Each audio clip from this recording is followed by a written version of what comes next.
also have a request from Linda Chang.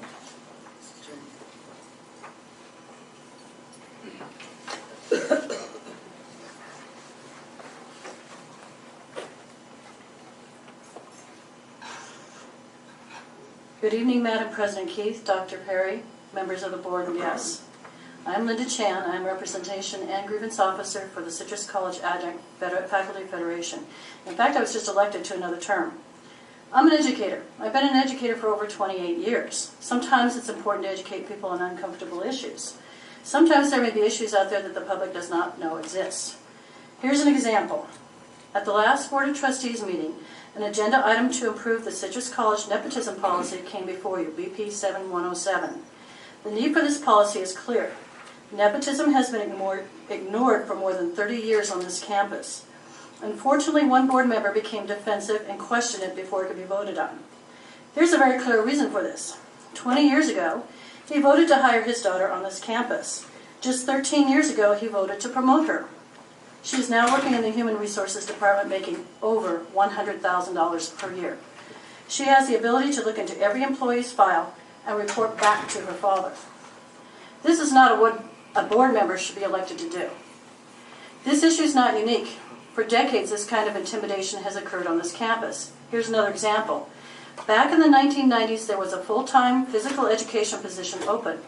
3 candidates went to President Lou Zellers for consideration. All were rejected. A new pool of candidates was selected. Amazingly, Ed Ortell's son-in-law was in the pool and was selected. The son-in-law is currently the assistant athletic director, making over $100,000 a year.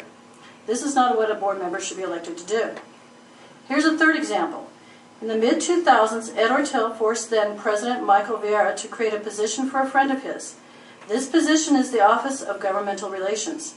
Supposedly, she is to interface with Sacramento and Washington politicians and follow legislation. Or is she really here to write press releases for Ed Ortell and his re-election campaign? Back in 1999, Ortell voted for himself and his friends on the board at the time to have taxpayer-paid lifetime health benefits. I represent the adjunct faculty. We don't get that. Even the full-time faculty don't get that. The full-time secretarial and supervisory staff don't get that, and they work here full-time too. The board doesn't work here full-time. If they're entitled to taxpayer-paid lifetime health benefits, then so are all the faculty and staff. It has been reported in the local paper that Ed Ortell has received over the past several years in-home monthly service for his computer, fax machines, and other electronic devices. No other board member abuses these services.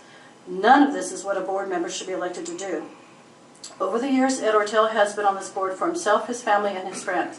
Has he really done anything for the citizens and students of Duarte? The citizens of Duarte need to know this, and this is why we, along with concerned citizens from the Citrus community, paid for and put together an educational website, www.edortell.com. For the first time, the citizens of Duarte can find out the truth about their representative. They can be enlightened, they can become knowledgeable.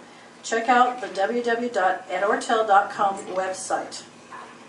This is what education can do, it can teach. So thank you for your time.